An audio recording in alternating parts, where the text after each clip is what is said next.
Assalamualaikum warahmatullahi wabarakatuh.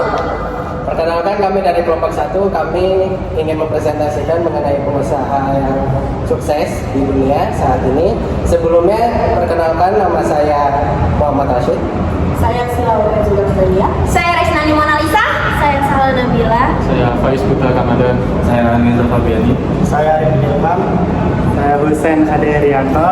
Ya, jadi untuk pengusaha sukses yang akan kami bahas pada siang hari ini, yang pertama yaitu adalah Jack Ma. Jack Ma adalah pengusaha sekaligus tokoh public figure yang terkenal yang berasal dari Tiongkok, Cina.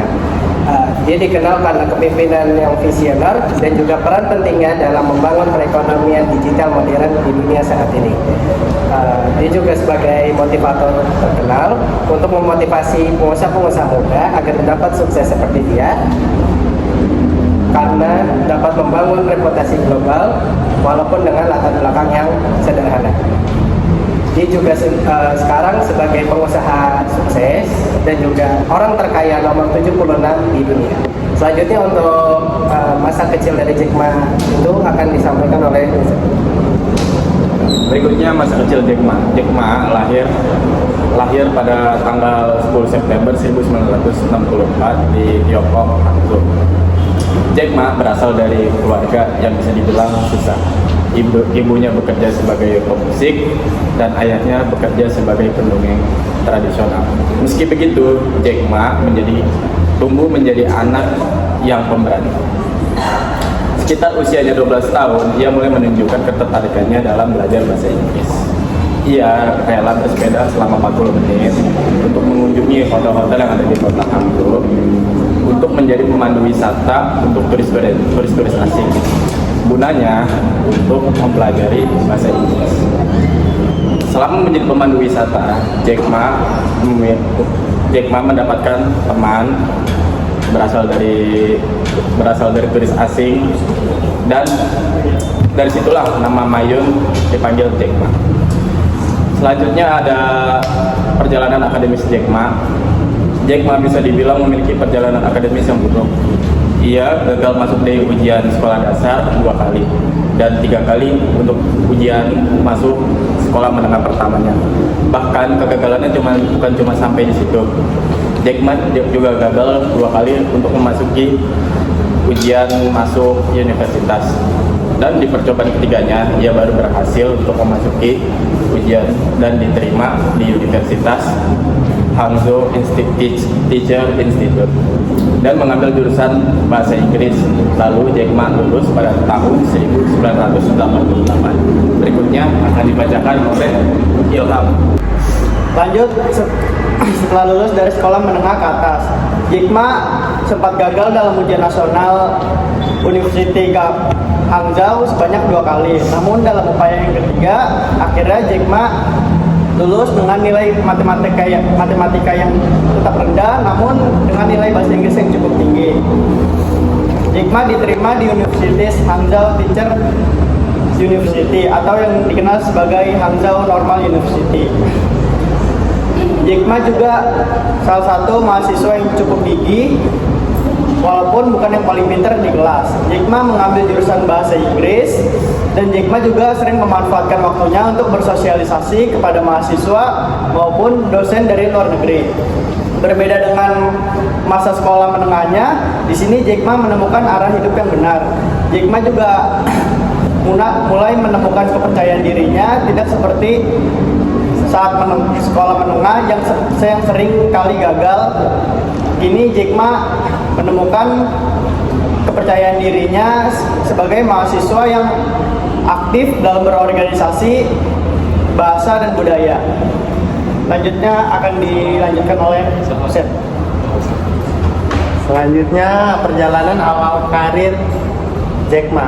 Setelah ia menyelesaikan pendidikan tingginya di Hangzhou Teacher Institute, setelah itu ia mendapatkan gelar sarjana bahasa Inggris. Kemudian awal karirnya ia menjadi dosen bahasa Inggris di Hangzhou, di salah satu universitas tinggi di Hangzhou, yakni Hangzhou Dianzi University. Kemudian walaupun Profesi ini sangat relevan dengan pendidikan terakhir dan minatnya. Gaji yang diterima cukup kecil, yaitu sebesar $12 per bulannya.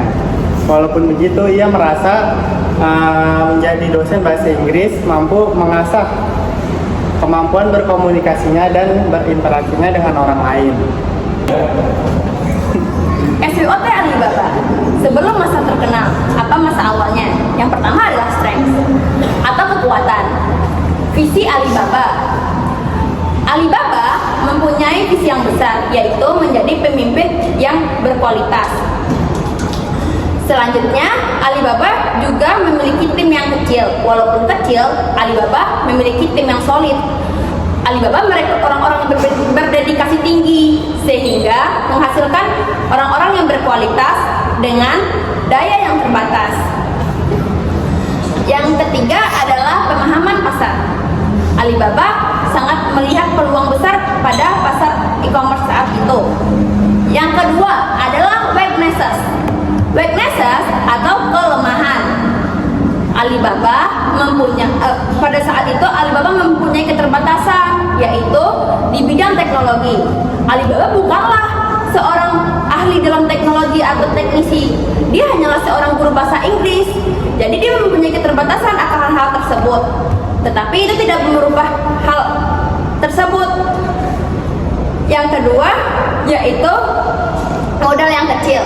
Alibaba saat memulai bisnisnya mempunyai modal yang kecil dikarenakan beliau harus mencari investor asing. Yang ketiga, opportunity atau peluang. Pada masa itu internet di Tiongkok masihlah sangat awal, sehingga persaingannya sangatlah kecil dan itu menjadi peluang besar untuk e-commerce di Tiongkok. Yang terakhir adalah threats atau ancaman. Perusahaan besar seperti eBay, Amazon sudah memasuki Tiongkok, sehingga itu menjadi salah satu ancaman pada masa itu. Yang selanjutnya yaitu internet di Tiongkok masihlah belum jelas saat itu. Jadi sewaktu-waktu internet bisa saja diberhentikan oleh pemerintah. Selanjutnya akan dijelaskan oleh Faiz. Di sini saya akan menjelaskan awal mula didirikannya Alibaba hingga terkenal sampai sekarang. Alibaba pada awalnya didirikan pada tahun 1999 di kota Hangzhou, Tiongkok bersama 17 kakaknya. Tujuan Jack Ma mendirikan Alibaba yaitu untuk membantu pelaku usaha kecil dan menengah untuk bisa menawarkan produk mereka ke pasar global. Awalnya Alibaba hanya berupa marketplace sederhana bernama Alibaba.com. Disitulah penjual dan pembeli bertemu secara online.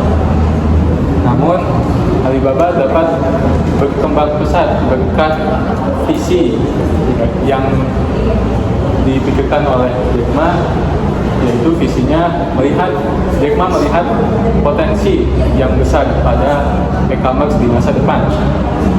Dan keberhasilan Alibaba dipercepat dengan peluncuran Taobao pada tahun 2003 untuk menyaingi eBay di pasar domestik, serta peluncuran Alipay sebagai sistem pembayaran yang dapat dipercaya oleh penggunanya.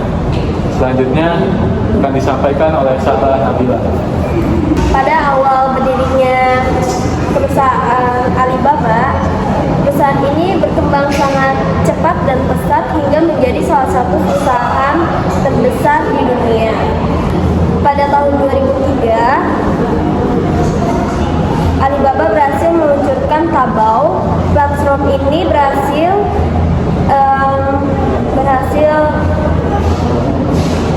menyingkirkan eBay dengan strategi fokus pada konsumen lokal. Kemudian Alibaba menghadirkan Tmall untuk segmen retail premium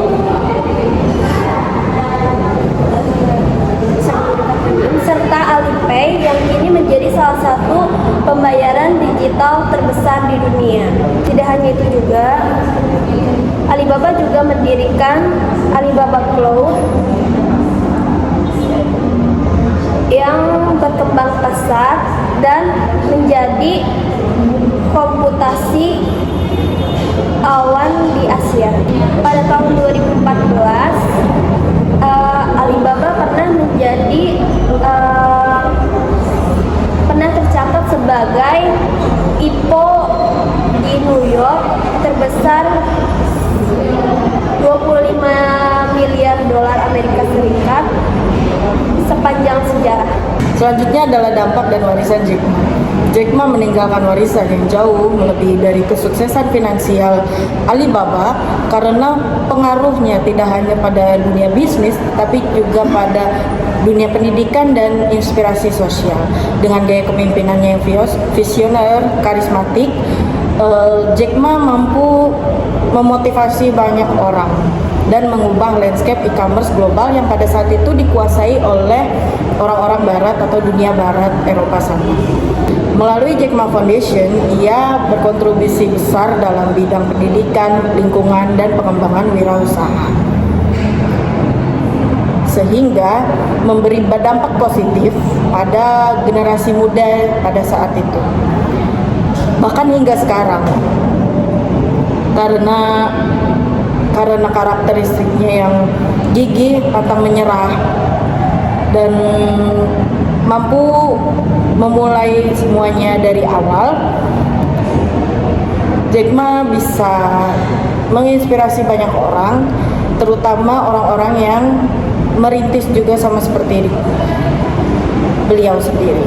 Meski kemudian ia memutuskan untuk mundur dari jabatan eksekutif di perusahaan Alibaba pada tahun 2019 sampai 2020 kalau tidak salah, untuk fokus pada dunia pendidikan dan filantropi.